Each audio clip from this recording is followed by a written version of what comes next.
Hey friends, my name is Rodger Nishioka. I have the great joy of serving as senior pastor at the Village Presbyterian Church in Prairie Village, Kansas. And come on, and don't encourage this.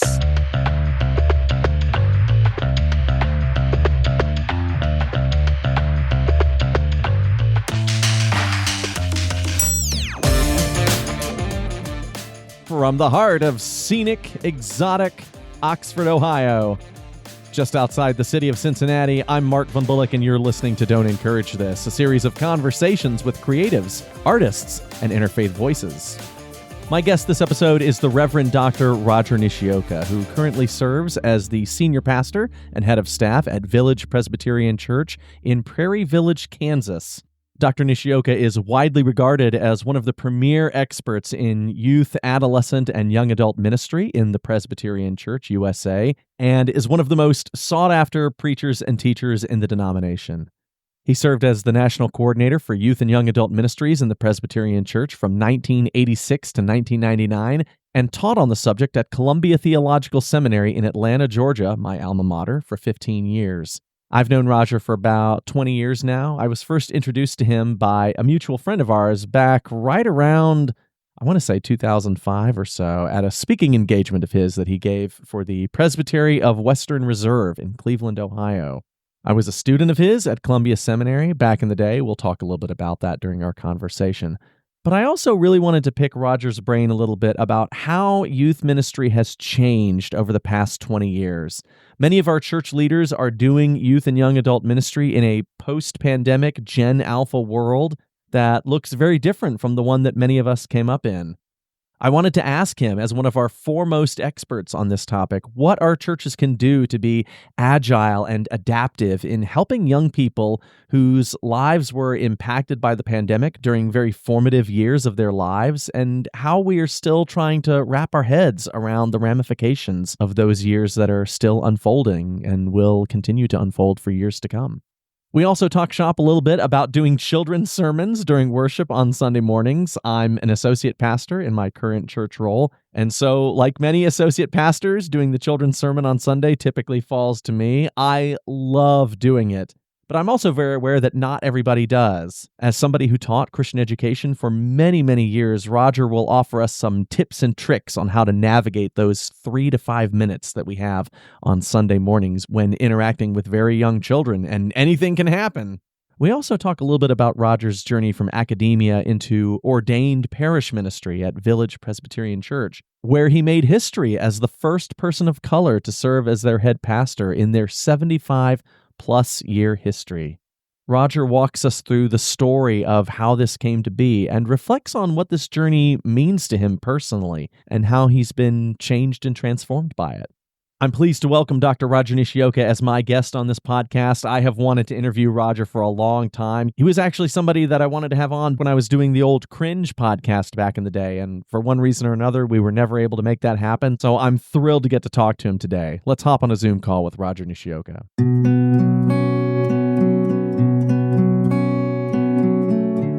I am currently looking at 2 documents sitting here on my desktop, Rodger, that I wanted to tell you. Both of these were documents that I found while digging around on my hard drive a couple of nights ago. The first one is a syllabus for P626, Youth and Young Adult Ministry. Instructor Rodger Nishioka, Richard Center, Room 203, fall of 2009 at Columbia Theological Seminary. I wanted to let you know, apparently, not only do I still have the notes that I took while I was a student in your class, buried in the dark corners of my laptop somewhere, apparently I still had the syllabus. I can't believe that. I can't believe it either. You let me know, Rodger, when this crosses the line from endearing into creepy. The second document is a lesson plan that apparently I put together for a different class of yours that I took, I think, around that same time. And this was a class on Christian education, I want to say. I don't have the exact name of the class in front of me, but it's a paper that I submitted. I didn't I didn't dare to read all of it because, but it was entitled Pastoral Care, Active Listening and Communication. Anyway, the reason I bring all this up for us is as I was reading some of this paper, it references a number of teaching techniques that you taught our class during this course. And as I was looking at these notes that I was taking and then reproducing in this paper, I realized, gee, these are techniques that I use in youth group, in adult Sunday school, in children's sermons at church. I mean, I'm 40 years old. This is like 20 years ago. And I was like, man, these are techniques that Rodger taught us that I'm still using today. And they've become just like habits of mine. Great. And it resonated with me how much of an impact your teaching had on me as a student and now as a pastor, a Christian educator, that these tools have stayed in the toolbox. So I just wanted to share that with you. It was lovely for me to read that and realize that. Wow, that is very kind. Surely there's no greater honor for a teacher than to hear a student, now also a teacher and pastor in his own right, share those kind of words. So thank you, Mark. That's very kind. Well, thank you, Rodger. Now, Rodger, I wanted to ask you a little bit about your story growing up. Now, you were born in Honolulu, but you really kind of grew up in Seattle. Is that right? Yes. Yeah. So family moved. I was 11 years old and moved to Seattle area. Dad's also a pastor and found a new church call, ordained there in Honolulu at the Makiki Christian Church, and then got called to the Japanese Presbyterian Church in Seattle. And that's when he became Presbyterian from the United Church of Christ tradition, denomination there in Honolulu. And that was a great time for him. What I recall is early on, he would come home from session meetings and from Presbyterian meetings and just moan and groan about these Presbyterians and their committees. And it takes forever to make a decision. It sure does. Nobody can make a decision. And then years later, he was moderator of the Presbytery of Seattle and moderator of the Synod of Alaska Northwest, which is the higher governing body, and on the General Assembly's nominating committee. And I would tease him about, you Presbyterians and your committees, it takes forever. And he would smile and nod and say yes, but there's goodness about that. So he was a very proud Presbyterian. Yeah, I love that you share that story, Rodger, because you're exactly right. We belong to the Presbyterian Church, U.S.A., and we are a denomination that loves committees and processes, and both for volunteers who serve on these committees and sometimes for pastors as well. We can have these moments of like, oh my God, can we just go? Can we just get out? But there are also just as many moments when I've looked back in hindsight and thought, boy, I'm so glad, as annoying as it was, that we took the time to really do it right, because the result was we did it right, hopefully with God's help, Of course, absolutely.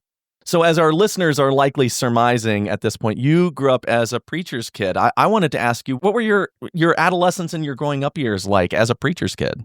Oh, thank you. Thank you for that. So blessed is my first and only word, really, for that growing up time. At the Japanese Presbyterian Church of Seattle, that was our formative time.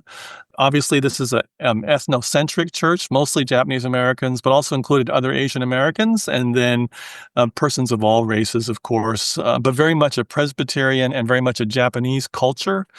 We had a Japanese-speaking congregation that worshiped as well with a Japanese-speaking pastor, and so very much still a Japanese-oriented congregation. And I love that in Seattle. So that meant, by and large, we weren't a neighborhood church. People drove in from miles around, which is typical of ethnic churches, that wherever you are, you get to that congregation to form your friendships and your relationships. And it was really important.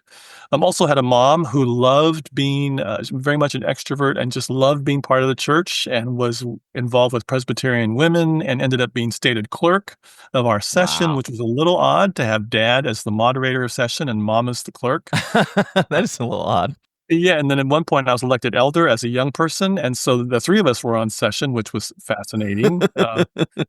But it was a rich time and a really wonderful time, and very much a community of nurture for myself and for my brother. I'm second of four boys, and so all four of us. And to this day, what fascinates me is all four of us as adults are very much involved in congregations wherever we are in the country, and I think that's attributable to one thing, and that is Dad had this clear sense of priorities in his life, and his first priority was a relationship with Jesus Christ. His second priority was his relationship with his family. And his third priority was relationship to his work or his call, which happened to be being a pastor of a church.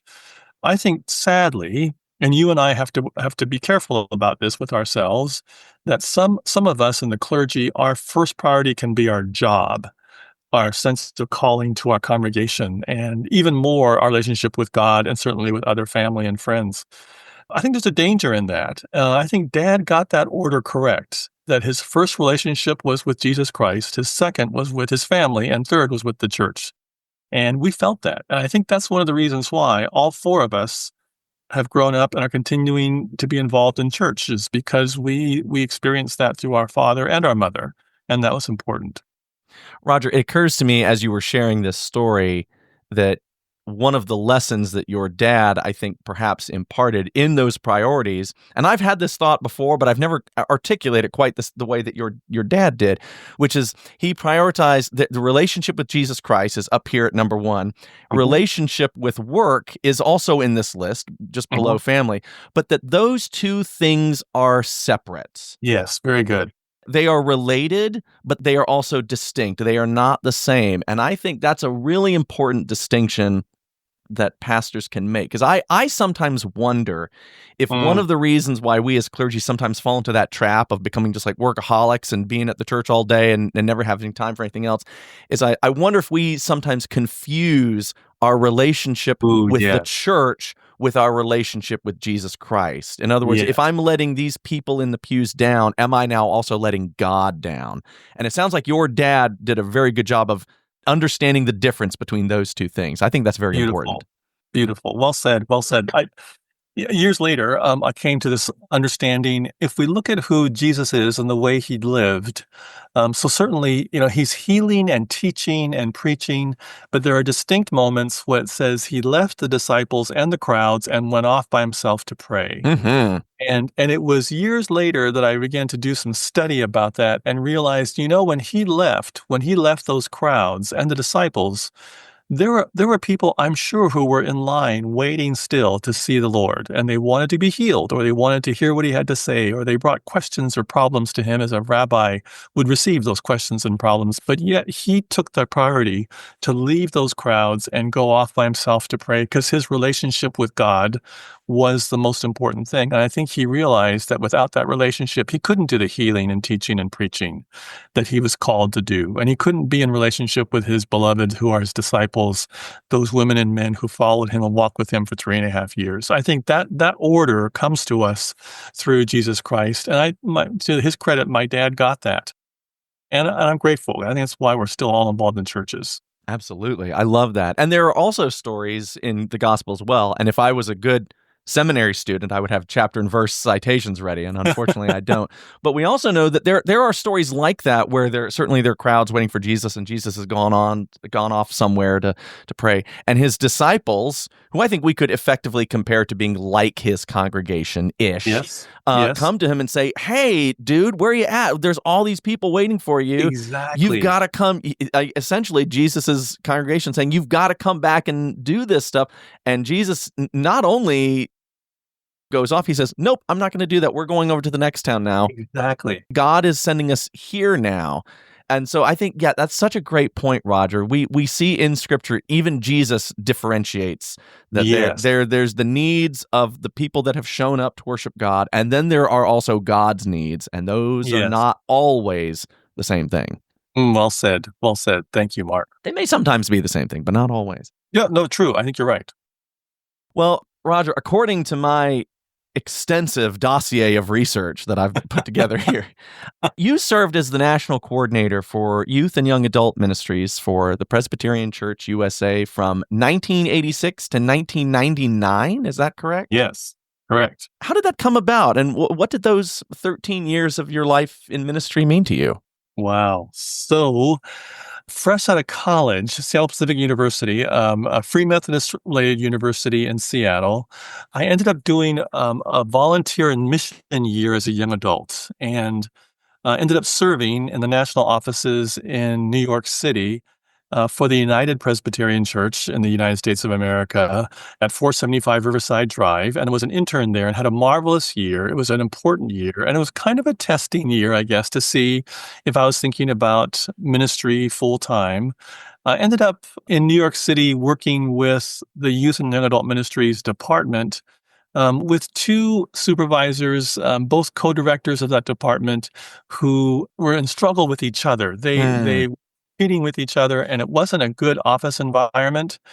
I was with another intern who became a really good friend, still is, Nancy Ng McNeil. So Nancy and I, two Asian Americans, she from California, Chinese American, me from Seattle, Japanese American, we bonded really well. And it helped because we were trying to survive a really difficult, pretty toxic office relationship. Oh, no. Because the church was in process of reunion, we spent significant time. We flew down to Atlanta, the two of us, and spent time with the two co-directors for the former Southern Church Youth and Young Adult Office, two amazing women, Reverend Rebecca Reyes and Dee Koza.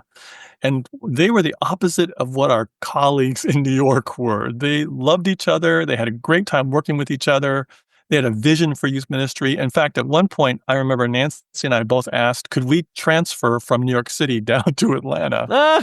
Because we learned so much from these two women just in, a couple of weekends versus what we were experiencing in New York. And that, of course, did not go well with our supervisors in New York. Anyway, when I was down there, I came across their boss, who was the Reverend Dr. Robert Miller. So then reunion comes to be. I do my year and go back to Seattle and start teaching school, which I love doing, public school, high school first and then junior high. And then the two colleagues in Atlanta don't move to the new offices, and the two colleagues in New York won't move to the new offices and actually were not invited to move to the new offices. And so they had a need for two new staff people. And Dr. Robert Miller in Atlanta remembered me and called me in Seattle and said, hey, this is what's going on. We're in need of two new staff people. I recall when you were here a few years ago, a lot of folks were impressed with your gifts, and I wonder if you would consider this. And I said no. Oh, wow. Because I was teaching school and I was dating someone who I thought I was going to marry, and we were going to have kids together. Turns out that relationship didn't work out. And were you teaching high school at that time? Is that right? Junior high at that time. Junior high, that's it. Yes. So life sort of changed upside down for me, and my mom said, "Hey, what about that call from Dr. Miller? Would you consider that?" And I thought, "No, I'm not going to do that. Why would I move across the country? Why would I do all of that?" And Mark, one of the signs for me of the Holy Spirit and calling is my ability to sleep, and I've always been able to sleep pretty well wherever I was, but when I couldn't, it was often because I wasn't paying attention. Interesting. And the Spirit was causing me to be restless in my sleep. And I remember after talking to my mom, I remember being restless and not being able to sleep. And so a couple of days later, I called back to Dr. Miller's office and just said, "Hi, this is Rodger Nishioka. We talked about a couple of weeks ago with Dr. Miller, and I told him I wasn't willing to consider. Well, I'm willing to consider now if he's still interested." And he was interested, called me back right away and said, "I want you to come to Atlanta for an interview." And I went and was interviewed. And driving back to the airport, he encouraged me to receive the call. And I said, no. Again, a second time. Again, I'm not the brightest of God's children. And I went back to Seattle, continued teaching, and I could not sleep. And my mom said, "I wonder if God is trying to talk to you and you aren't listening." And so I called Dr. Miller's office eventually again and said, "I think I need to talk to you some more." And he said, "The call is still valid. We would love to have you come." And that led to my joining the staff of the Presbyterian Church U.S.A. and moving to Louisville, Kentucky, which is the new site of the unified denominational headquarters. And that started a 13-year journey that was really marvelous. And I traveled a lot and got to know churches and youth leaders. A thing called the Presbyterian Youth Triennium grew during my time there in the office. Worked with the youth conferences in Montreat, North Carolina as well, and those grew. And it was just a remarkable time. And I felt so blessed and so grateful for all of that. So yeah, it was an amazing 13 years. That's amazing. That's wonderful. And I find the component of sleep in that story very interesting. I'm a big fan of a colleague of yours, Walter Brueggemann, who also taught at Columbia Theological Seminary. Yes. Years ago, I can't remember, Roger, if he wrote this in a commentary or maybe said this in an interview or something. But he was talking about these stories in the Old Testament about God speaking in dreams to Daniel, to Jacob, folks like this. Brueggemann sort of hypothesized or put out there that, the time of sleep and time of dreams, that's when our defenses are down. These defenses that we put up during the day they sort of come down, and we're sort of almost sort of spiritually defenseless. I'm putting words in his mouth. He may not phrase it quite like that, but and it strikes me in your story, it seems like there was a sense that God was operating with you in that way. So I think that's so fascinating. That's so very interesting. much. You recently appeared on a podcast called Around the Table. Yes. Hosted by two very, very dear friends of mine, Michelle Thomas Bush. I was Michelle's intern years and years and years ago. She's one of my favorite. That's right. Oh, that's right. Yes. And Cliff Thomas, who serves in the presbytery with me here in Miami Valley, here in Ohio. Fantastic. I see Cliff with some regularity, but they host a podcast together called Around the Table. Yes. And you talked a little bit, the three of you talked a little bit about the landscape of youth and young adult ministry today. And so when I was listening to this, I thought, oh, these are like three of my favorite people that I get to listen in on. It's so great. But you were talking particularly about the landscape of youth and young adult ministry as we think about Gen Alpha coming up behind Gen Z. Yes. And I know that each generation of youth is slightly different and has different experiences of the world, and Gen Alpha is no different. I don't want to rehash what you and Michelle and Cliff talked about. In fact, I would encourage our listeners to go back and listen to that podcast. It's wonderful.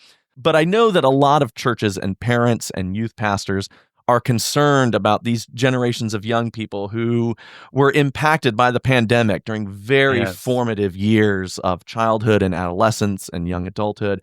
I wondered if I could ask you just a little bit what insights you have gleaned about this particular generation of young people, and how can we as churches help them? Oh, that's lovely. Thank you, Mark, and thank you for your kind words. Yes, I think conversations are better with great, great folks, and that's why I'm so delighted to be with you. Yeah. So everything we're reading and seeing, and these new up and coming young adults, young people themselves, young adults, I appreciate your words. The cost of the pandemic is extraordinary, and we're discovering that even more now in these years past. I've got a across the street family from where I live here near the church, and they've got a senior in high school, and his mom was talking to me, and she was talking about Angie. She was saying, he lost 2 years. And I thought, well, that's interesting language. Certainly he was online in school. He's a really, really good kid. Yeah. But I liked her language of saying lost. He got through his freshman and sophomore years, but she can see the consequence of that into his junior and now even his senior year. He graduated this past spring. I think there was a sense of those lost years, but these young adults, because of who they are, they don't have the scope is not there to see it, right? But it's clear that the whole relational piece is even more crucial than it ever has been. So the opportunity to have relationships, what we're discovering is it's taking longer to build the trust levels of those relationships. It's taking more of an investment, even one-on-one time. Whereas earlier, I'm hearing from youth ministers and pastors and volunteers in youth ministry, it was easier and seemed faster. Yes. For groups to come together and be groups. Now they're saying because of the loss of those 2 years and some of the skepticism right now in society as a whole, of which they are growing up and breathing the same air, that whole and technology pieces, all it's harder now to form those relationships. And everything we know about ministry is it comes from those relationships, especially with young people. So it's taking more time, it's taking longer, and it's taking more intensive time. And then you have the question of when they have time to do this. Yes. So that's a huge challenge, and it's a different day and a different age. The large group things are important and wonderful, but they're not holding and they're not taking hold in people's hearts and minds and bodies and souls in the way they used to. Yeah. It's these micro relationships and the nurturing of them. And that becomes harder because it just takes more time. It's more intensive. But that seems to, when it's done, that does seem to build a deeper and more resilient foundation in relationships and in lives. The challenge is it's just taking longer and it's harder to do. Rodger, it occurred to me while you were saying that I occasionally play around in these little Facebook groups Yeah. for youth ministry folks and Yep. Presbyterian clergy folks. And we have our little online cohorts where we try to talk shop and ask questions and get advice from folks. And occasionally I'll see questions from people who are just starting off in youth ministry now. Maybe they've just graduated from seminary or they're in their first call. And they'll ask, God, I'm struggling to build the youth group. We've got like 3 kids or whatever. How do I do it? And I'll read comments from folks who've been doing it a little bit longer, and they'll just say, be patient. Yes. And I'll read those comments and I'll just think, oh, what a cop-out. Like, come on. You've got to have something better than that. Like, you've got to have some strategy or techniques. Just be patient. That's what you've got. But then as you were speaking just now, it occurred to me, no, but they're right. I mean, because you're right. It is taking longer and longer to build real, meaningful, deep trust and intimacy because of all the sociological factors you've just pointed out. So that probably is, in some ways, pretty good advice. There are other things we can do, certainly, but we need to be mindful as congregations and churches, as ruling elders and what have you, that this is work that is going to take time, and that we're probably still trying to wrap our head around absolutely the ramifications of all this stuff. Well said. That's true, Mark. Thank you. And there's also some sense where that same truth is emerging with adults as well. That it's taking longer for us to form the relationships, but when we do, oh my goodness, they take hold. Yeah. And it's really powerful to watch and see. I've got a ruling elder who just finished his term as clerk of our session. He and I are good friends. I invested a lot of time, and he did too, in our relationship while he was clerk of session. He was he admits that he was sort of on the fringe of the congregation for a while, then got on session, and then I asked him to be clerk. And he got into the midst of it, but that meant a lot of our times. We meet every month before session meetings and talk. Sure. And we discovered that those times ended up being check-ins with each other and our lives and our families over a good meal. And he said, I began to look forward to more to those than to the session meeting. Well, who could blame him? Yeah, thank you. Exactly. And now he's rotated off, and I just saw him on Sunday, and he gave me a big hug, and he said, I really miss my time with you. And I said, we can continue that. But he also said in a lovely way that time of spiritual growth really spurred him. He said after the pandemic, he works in sales. He's a top-notch salesperson for a major corporation. And he said, I realized after the pandemic, I was just sort of coasting. And our relationship and his sense of growing in faith in Jesus Christ sort of spurred him with new energy. And his employers noticed that, and he just got a promotion to a new regional job that's more responsibility and more money and more exciting. And he said, I really do credit this church with that. How cool. Isn't it? That testimony was just powerful. And I think that's what we expect, that as we develop our relationships with one another through the grace of God and centered on Jesus Christ, then things begin to fall into place that even we didn't expect, perhaps. There's testimony even for our adults in that same way. I love that story, and I think that's so true. And I see that in adults who volunteer in youth ministry as well. So I'm an associate pastor in my current call, and one of my various responsibilities is I oversee the youth group. And I love leading youth group, but I also love interacting with the adult volunteers. Like that part's also very fun. And you're right, when you do it long enough, when your adult volunteers show up, of course you got to go over like, okay, what do we need? Who ordered pizza? Is the PowerPoint working? Oh shoot, the internet's down, whatever it is. And is so-and-so going to show up tonight? Did they bring their friend? Oh no, they got the flu. Whatever, we don't. Yeah, exactly. But as you do that, you also just start to become friends, naturally with adult volunteers, and that relationship starts to build. And I think you're right. It helps build trust. It helps build a sense of intimacy with the church and with the ministry. And I think that's how we start to realize, I can bring my authentic self to church. Church doesn't have to be a place where I just have to like behave myself and I can start to be more and more of who I really am. And it seems to me that that's part of the goal of building this community together. Yes, it is. Well said, Mark. Absolutely. But that needs to be demonstrated and shown consistently, and that's how faith formation happens. So that well said. That's beautiful. Well, Rodger, how do you think, has the core purpose of youth and young adult ministry, has it changed over the past 20 so Mm, years or so? Is it mm. still similar in some ways? We mentioned Michelle Thomas Bush earlier. I was her intern Oh, I in love it. 2007, I want to Wow. say. So that was kind Wow. of my first experience of kind of starting to watch somebody do this kind of ministry, and somebody who is really good at it, I hasten to say. But that was almost 20 years ago, and I Yes. do find myself wondering, has the core purpose of this Hmm. changed, or is it still similar in some ways? Is it somewhere in the middle? I'd love to hear your thoughts about that. Oh, golly, that's really good. So part of it that comes to my mind, obviously, is testimony about people like Michelle Thomas Bush and others who are still in the ministry. Mm-hmm.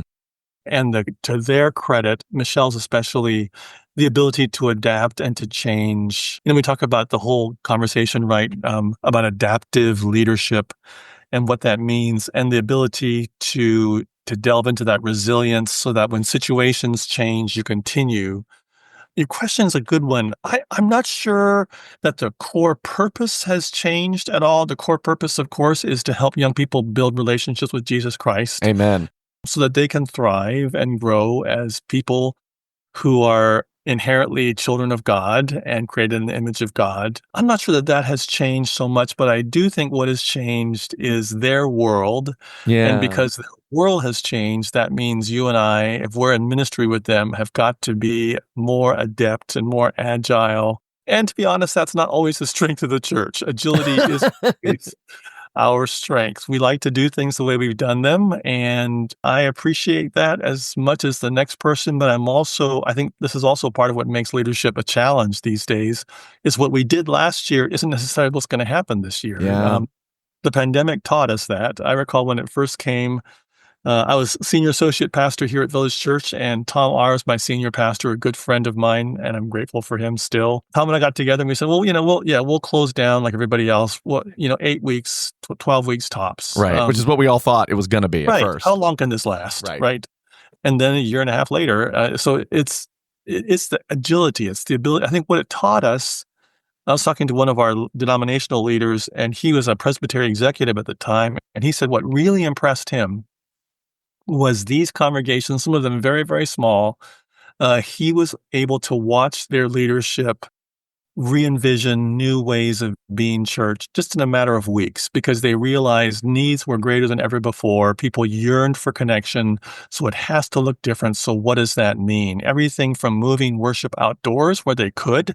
It was still March, and so was cold in your part of the world, my part of the world, but there were other places where they could be outside, and they were able to do these creative things to reach out to every member of their congregation to make sure they were safe and they were okay through phone calls and emails and texts, to arrange for creative gatherings where people could be masked but still be somewhat distant. Yes. All of that. So if anything, I think youth ministry in these days, the core purpose hasn't changed, but the whole mechanism, the way, the style, the strategies of doing ministry with young people has got to change because the situation has changed around us. It's all context, which you and I talked about a lot when we were at Columbia Seminary. We certainly did. To discern context and to lead appropriately, that continues to be the great challenge. So therefore, I think the great leadership task is discernment in this day and age. There's a lot of information out there. There's a lot going on. We just can't take it all. We just need to discern what is the Holy Spirit calling us to pay attention to in these days. American philosopher William James says that wisdom is the ability to know what is worthy of your attention and what is not. There's a lot that comes at us, and some of it isn't really worthy of our attention. A lot of it isn't. Yes, exactly. And if we pay attention to everything equally, we just end up exhausted. Yes, absolutely. But there are some things that are worthy of our attention, and that's what we have to give our lives to.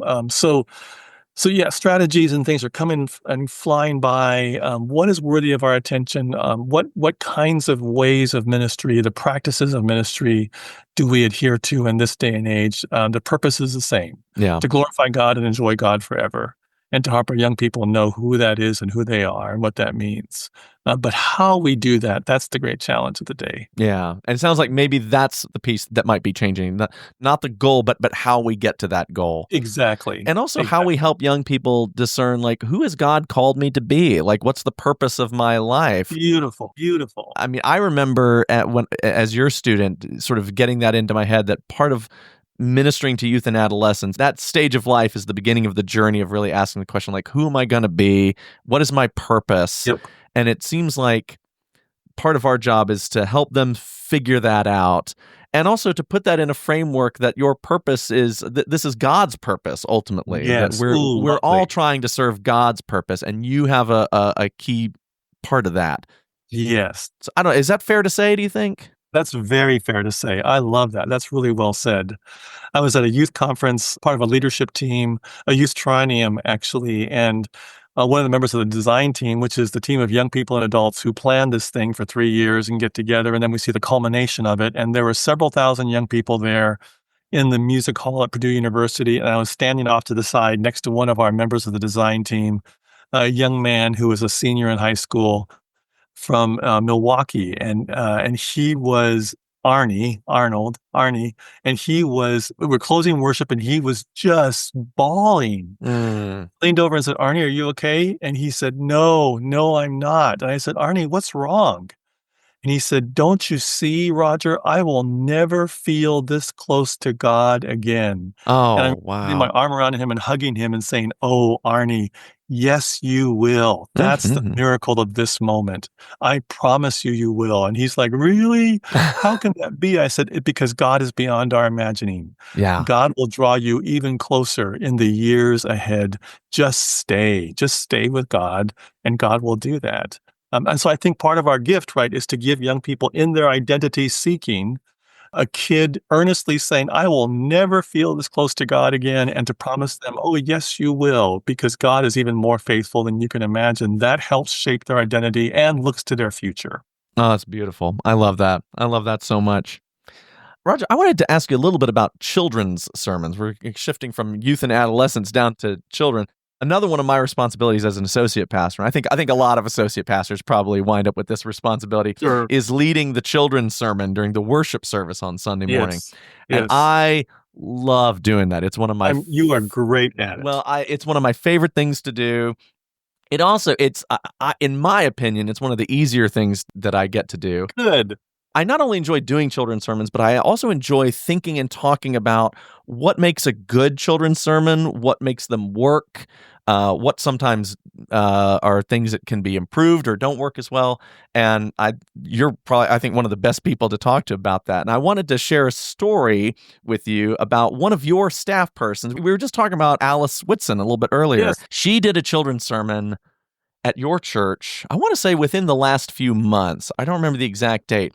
But it was a Sunday morning, and we've all been here, where it's the Sunday where the pastor invites the children to come forward, and there's the one kid who comes up. That's it. And it happens to all of us from time to time. You've got one kid, and that's all you've got that morning. And we all have different ways of sort of handling that, because I'm constantly reminded, it's scary for little kids to come forward. Absolutely. All their parents are there. I mean, the whole church is sitting there watching them, and the pastor's asking them questions, and they're like, they're just trying not to embarrass themselves, and sometimes they just blurt stuff out. So the way that she handled this, and I don't know if this was always going to be part of the plan or if she adapted in real time, but what she did was she had this question that I suspect was going to be asked to a group of kids.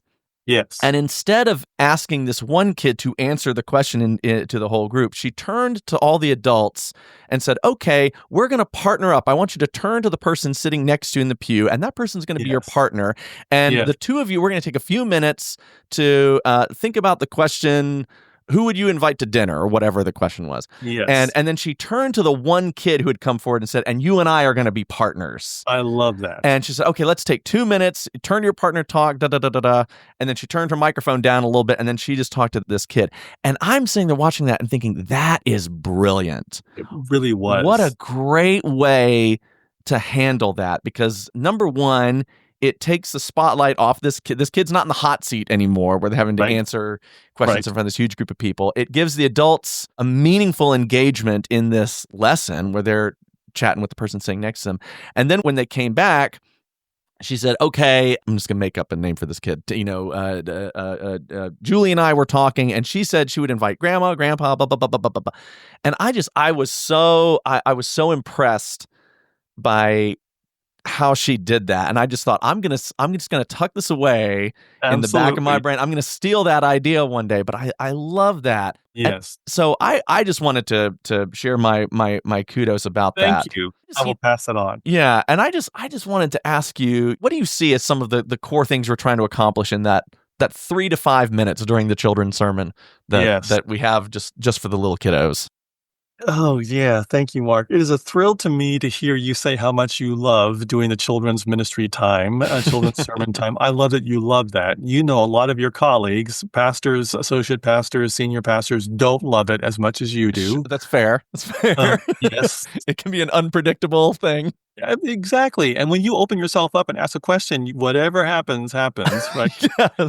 And we do have those kids who know that they're on and they love that they're on and everyone's watching them. And I love that too. So ostensibly, I tell my associates, so what is this moment for? It really is a moment, both in person and online, to say to children that you are welcomed here. This really is your space. It's not just an adult space. And so I urge our associates to take seriously that moment. And Alice did that beautifully in your illustration, because she acknowledged that this is the one kid who's courageous enough to come down a long aisle. Mm-hmm. It's out there, but they weren't, and we don't force them to come, and that's not fair either. Right. She did a lovely job, but the other children who are there in the sanctuary, but also the adults, they realize this is a place where children are welcome. So that's one goal. And the second goal is, to look at the text of the day, if it's all possible. And so I tell my associates, if anything else, try just focus on the theme of the day. And if it's a great story, then just tell the story in your own words in a simple way, so that the children get to hear it in a way that resonates with them. And then later on, in a few moments, we're going to hear it read from Scripture, and then it'll be preached from the pulpit, and hopefully some resonance between that children's moment, the reading of Scripture from the lectern, and then the preaching from the pulpit. At least we've got 3 chances to look at that story from different angles. And that's what I hope happens, bottom line, with a time with children. Just tell the story. Lovely. Well, I discovered, and thankfully my associates aren't in this place, but I've discovered that there are some times when we work so hard at those children's moments that we really sort of miss the point and mislead children. The story I tell, another Columbia grad whom I adore, and we had conversation about this afterwards, she used an object lesson. Okay. And we know this cognitively for little children that their brain development, the whole idea of an analogy or a metaphor, they really can't grasp that. Yeah, yeah. And this was an object lesson with a pine cone. And I remember this story. It was in Florida, and this lovely associate pastor blurted out to these kids who were gathered around her, "You're this pine cone." She's doing an analogy, right? Right, sure. Which the adults would get right away, probably. Of course. But right away, a little guy, probably 5 years old, kindergartner, says, "No, I'm not. I'm a kid." And of course, everyone loves that. Which is true. He is a kid. I thought he's spot on. Yeah. Developmentally, he's like, "No, lady, I don't know what you're talking about. I'm a kid. I'm not a pine cone," right? She talked about the seeds of the pine cone, all of this. It was a beautiful little metaphor, but I thought, it isn't for adults. This is for children. Thank you. I was going to bring that up. Yeah, is to know you're speaking to children and the adults get to listen. And granted, I know this happens with you as well. You'll have adults who will leave the sanctuary and say, "I really got a lot out of your children's time, more than the sermon." That happens to me all the time. Yes, so that's fine. Yes, it is. Sure. Spirits at work and gifts to people what they need. But I thought, if anything, it really isn't a time for adults. It really is a time for children. Take that seriously. Learn what kinds of things children can hear, and developmentally, by the grace of God, in their minds, they can grasp, and be attentive to that. That's important. I'm so glad you said that, Rodger. If you weren't going to say that, I was going to bring that up, because I feel very strongly about that. I mean, I celebrate when adults enjoy the children's sermon. I think that's Yes. worth celebrating. But that is not necessarily my goal. Correct. My goal is that this can be a time for the kids and that it's meaningful for them and that it's part of their faith formation. If the adults get something out of it, lovely. That's gravy. Great. But that's not really on my mind when putting those together. Yes, that's well said. You mentioned that the pine cone story. I love that story, and I have found myself occasionally, especially if you're trying to follow the lectionary, object lessons come up, and I've thought about, okay, how do you do that without? Because you're right, metaphors. When you're like 5, a metaphor is a really, really complicated concept. They just can't. So if I was doing like the pine cone lesson, if I were going to try to rewrite this lesson, rather than saying that you are this pine cone, which would just confuse a kid, I might hold up the pine cone and say, when I look at this pine cone, I sometimes think about you because this pine cone is growing, and you're growing too. Beautiful. And that way. I'm not saying like you and this pine cone are the same. I'm saying the pine cone reminds me. Sometimes when I see this pine cone, I think about how you're growing. Oh, that's lovely. And that's which is kind of what metaphors are trying to make comparisons anyway. But exactly. But yeah, I have to share a story. Really quickly. Maybe I shouldn't share the story. I won't. No, please. I won't mention any names. But yeah, you mentioned people coming up after the children's sermon and saying lovely things. And I one Sunday morning, I had someone come up to me and say, Pastor Mark, I love the children's sermon. And I said, well, thank you. And I said, I hopefully the kids did too. And she said, well, I really, really understood what the deep meaning behind that children's sermon was. And I think all of us sitting here did. And I blurted out, and I should have caught myself, but I blurted out, I said, well, I should hope so. It was written for 5-year-olds. And I caught myself. I was like, that might have been slightly rude. But first and foremost, this is for them, because the whole rest of that service is written for adults. Absolutely. And this is the one little pocket of time that they get that we can try to speak to them directly. Well said. So let's really honor that this moment is for them. Well, Rodger, a little bit earlier, you mentioned your own vocation. In March of 2016, you experienced God calling you to a new direction in your own life. You said goodbye to your time teaching in the seminary classroom and accepted a call to serve as, now I think at first you served as the director of adult faith formation at Village Pres. Is that right? Yes. This is Village Presbyterian Church in Prairie Village, Kansas, alongside Tom R., who at the time served as the senior pastor, I think for 20 years. Is that right? Yes. 20 years. And your role has evolved from senior associate pastor to, I think you but guys were co-pastors for a little bit. Yes. And then you made history, now serving as the head pastor at Village Presbyterian Church, the first person of color to serve as the head pastor in that church's 75-plus year history. I wondered if you could take me back to that moment in 2016 when you were still teaching at Columbia Seminary. How did this opportunity first present itself to you? Golly. How did you find yourself discerning if this was the right time to move in a new direction? Were you losing sleep again? Ooh, that's really good. How have you experienced this journey over the years? Thank you. So it really starts with a good friendship with Tom R., who I'd known for years and years before that. When he was in seminary at Union Seminary in Richmond, Virginia, and I was working as that intern year, in national offices in New York City, we got paired as I was the keynote speaker and he was the music and worship leader on a seminary for a conference, a youth conference, weekend youth conference in upstate South Carolina. I'd never met him before. He hadn't met me. Because we were the keynote speaker and the worship leader and singer. We roomed together, but they put us together in a cabin, and we had a great weekend, enjoying the time with young people and the retreat for the presbytery. But just really enjoyed each other and had a great friendship that started there. That just continued. Then he took associate pastor and then a senior pastor of a church in South Carolina, then in Florida, and then was called to Village Presbyterian Church here at Prairie Village. And I'd followed him, and he invited me to come out here, and I stayed with him and his wife, who I love also, Carol, delightful woman, amazing theologian in her own right, and they had an endowed chair, and so I did a weekend lecture series and preached. Had a wonderful time. That was several years before 2000. Oh, golly, I don't remember when. Anyway, and then they started searching. They had a senior associate pastor vacancy that carried mostly adult faith formation portfolio, and they started searching, went through a 2-year process and couldn't find somebody. And so he called me up and we were talking about it. And I thought he wanted more names, and I'd already given some names to look around. I remember, Mark, you know this, our refectory, our cafeteria on campus. Oh, yes.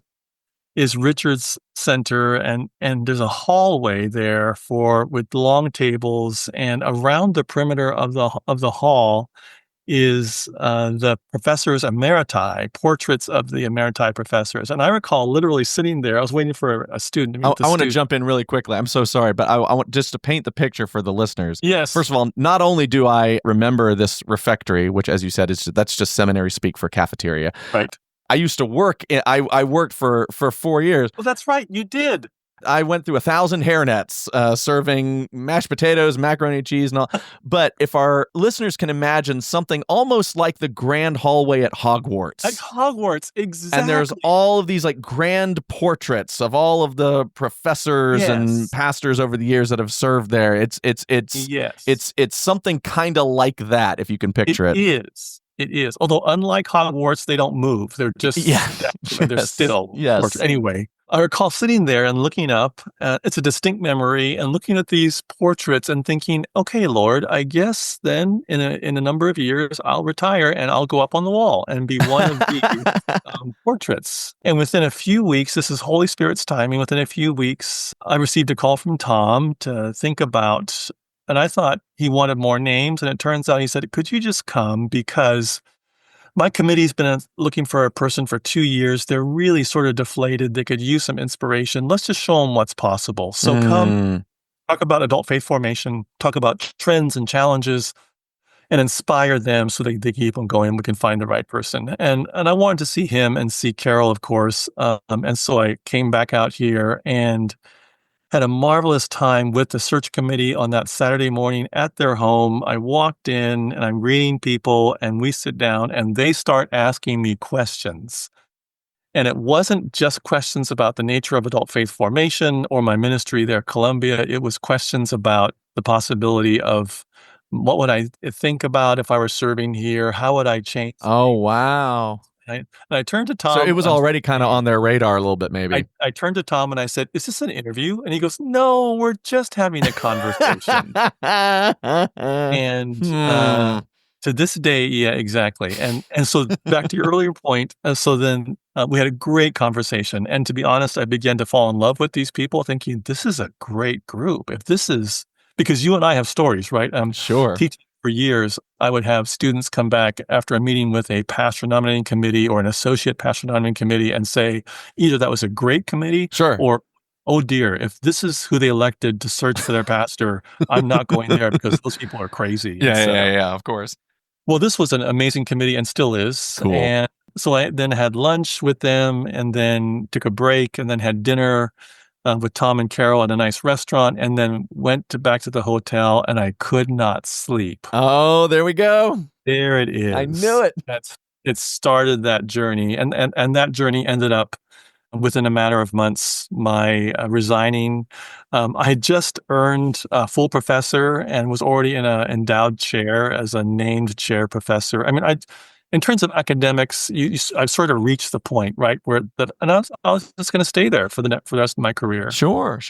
And Holy Spirit had other plans, and so I come here as a director of adult formation because, Mark, I was not ordained as a minister of the Word and Sacrament. That's right. I remember because when I was an elder, right, for years. When you're a student at seminary and you get, you were talking about the syllabus earlier, you can look at the syllabus and many of them will say like your professor is the Reverend Dr. And your syllabus it says Rodger Nishioka. And I remember even at Columbia thinking like, is he not ordained? I think he is. I don't. So, but yeah, I think some people just assume you've been an ordained minister your whole life because all the time I've got the Reverend, assuming that, right? Mm-hmm. Oh, yeah, I'm sorry. You were ordained as an elder. I should. Pardon me, Madam Clerk. Yes, our elders are ordained. So yes. Well, thank you. Well done. Yes, minister of the Word and Sacrament. Yes.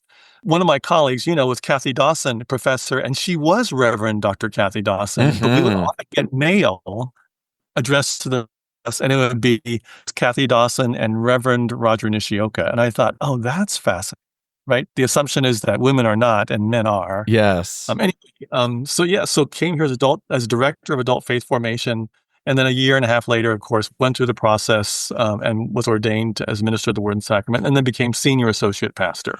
And I loved that role. I began to supervise the other pastors. We have 5 other pastors here, associate pastors. And I love that relationship with each of them. And then it was Tom's idea again, after my being here for 7 years. He said, we really are functioning as co-pastors. Why don't we explore that? And I thought, why? I'm fine. But to his credit, he said, I think it'd be helpful for the congregation to see leadership in a new way. Mm. And the congregation approved and said, let's make him co-pastor. And then, to our surprise, both of us, because Tom thought he was going to retire here as co-pastor with me, and I thought he would. Holy Spirit had plans and called him to be interim senior pastor at the 4th Presbyterian Church in Chicago, which is, as you know, one of our really significant pulpits. And it's one of the largest, if not the largest, Presbyterian churches, U.S.A. churches in the country, I would think. Yeah, a long history and an important place. And he has served them, continued to serve them really well. They're in the process now, and they'll call someone probably this calendar year to be their permanent senior pastor, installed senior pastor. But he's done a really fine job there in preparing them. So that leaves me, and the congregation has to discern, do we go for another co-pastor with me, or do I become senior pastor? And that took me several months to discern that, and a lot of good advice from wise women and men who I consulted, and then lots of prayer, and the congregation discerned, leadership discerned. It's hard to bring in a co-pastor with someone who's already here for a number of years. And it worked with Tom and myself because we've been together for years, and our relationship, even before then, was a good relationship of trusting each other. So it was a remarkable gift. And now I'm a little over a year as a senior pastor. It's a lot for a large congregation, but I've got a remarkable team of pastors who I love and am honored to serve with, and they keep me going, and then a remarkable staff here as well. Just incredible people. And one of those pastors on your staff is Reverend Anna Owens. Now, she is the pastor at Antioch campus. Thank you, the Antioch campus. That's what I was searching for. Because they're on Antioch Road. And the reason why I'm bringing up Reverend Anna Owens is because Anna and I grew up together in the First Presbyterian Church in Sumter, South Carolina. We were in youth group together. Claim to fame. Anna is one of my favorite people. Anna, if you're listening, I love you. I miss you. I hope you're doing great. And so I love these connections that we have. I do too. In Presbyterian world. Your vocation has changed and transformed so much. How have you been transformed as Rodger? Ooh, I love that. I love the nature of transformation. I think that's the goal, the task of our faithful day-to-day lives, that we be transformed. I just sat with our confirmation class, and I appreciate all of that is happening in that room with the young people themselves and their mentors and their parents. But I also resist. I think, gosh, I wish this was a class of transformation, not just confirmation. Yes. As I look back on my journey and see the faithfulness of the Spirit over and over again, if anything, I think it helps me see how God really does guide us and how God does sustain, uphold us. And that is a remarkable thing. So it helps me trust then in the future even more, that no matter what may come, it will be within God's hands. Rabbi Abraham Heschel, who says the single word that can sum up the Hebrew scriptures for the Hebrew people is remember. Over and over again, it's remember. Remember how God has been faithful. Remember what God has done for the Hebrew people over and over again. I think it's true for my own life. Nishioka, every moment, just remember, look back on your life, reflect, and remember. That's the transformative nature, right? That you are not the same that you were, and you should not be. And you are not yet what you will be. But by the grace of God, you will draw even nearer to that, moment by moment. And my reliance upon the Spirit is even deeper. I had a good friend of mine who I've known for many, many years. She said, as I listen to you preach, you do more textual work than you ever have before. And she said, I love that. I love that you're delving more into the scriptures in a way that really is rich and wonderful. And I think that probably also is a season of my life where the richness of Scripture is coming to fore. It's also part of my nature as a teacher. I was a little nervous, I still am, when I enter the pulpit every Sunday, but thinking, my mode is more of a teacher than it is a preacher. I think that's more of who I am. And thus far, at least, the congregation has been very kind and very accepting. And it's not teaching in a pedantic way where look what I know and you don't know. Right. But it's look and see what the Spirit is unfolding before us. Look how rich this is. Yeah. And I think that kind of delight in the Scriptures, that's a part of who I am now. That wasn't as evident in my earlier years. I'm still a storyteller by nature, but my preaching has become more of a textual-based preacher than ever before. And I love that. I'm grateful for that. Partly because I'm just excited about it. In my study, I think, this is fascinating. I remember Beth Johnson, who taught New Testament with me with you. She's an expert in Greek. When I would worship with her at Central Presbyterian Church, standing next to her, she'd pull out her Greek New Testament and be reading from the Greek, which just annoyed me. In church. Thank you. Exactly. How annoying is it? I know. Anyway, this is a woman who knows Greek and is brilliant, but yes, she's the one that she told me that she gets worried when she hears a preacher get up and do this long etymology about the Greek, et cetera, and the Hebrew. Yeah. It's like, this is all interesting, but so what? Like, what's the point? Thank you. She said, like, so what? Like, it's like, are you just trying to show us how much you know that we don't know? And that's not valuable to a congregation. Right. So I thought, the pastoral side. The dentist sitting here in the pew isn't going to go home and learn Greek. No, they aren't. So what are they doing here? Exactly. Now, I get it. If it's relevant to that story, that moment, I get it. Because sometimes it is. Yeah. But I resist that because of her. And I think she's right on. So hopefully, I think the transformation for me has been to an even deeper faithfulness just because I see God's hand in all the midst of this. I tell people I have a distinct sense of being called to work at the national offices of the General Assembly. I have a distinct sense of being called to teach at Columbia Seminary. And I have a distinct sense of being called here to serve at Village Church. And who gets the blessing of 3 distinct calls that are powerful and rich and enable me to grow even more in my faith in Jesus? I just think that's an amazing thing over and over again. So that's the transformation piece, Mark. Well, I love that, Rodger. Hopefully that is the so what of preaching. When we preach from Sunday to Sunday, hopefully what we're trying to learn and experience and live into together is that the gospel has the power to change all of us, that we can all be transformed by God's presence in our lives, in this community that we share together. Hopefully that's what we're trying to impart to one another and remember for ourselves. I loved what your words about just memory and remembrance. I want to have you back on the podcast at some point. We could talk so much more about that. At the end of the day, God is changing and transforming all of us, hopefully, and that's just as important, if not more so, than, of course, all of the academic stuff that goes along in the sermon. That stuff is important too. It is. And also beautiful. Not either or, but and also beautiful.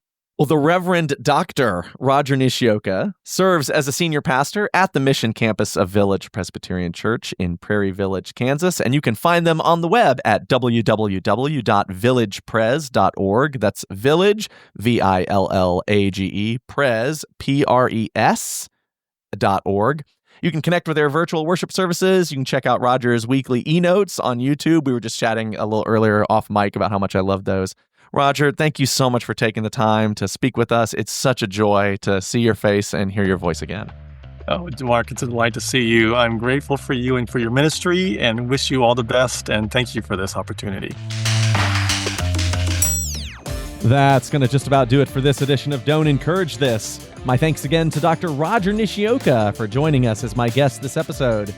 If you'd like to hear more conversations like this podcast is available on Spotify, Apple Podcasts, Amazon Music, iHeartRadio. It's on the YouTube, wherever you like to get audio from your platform of choice.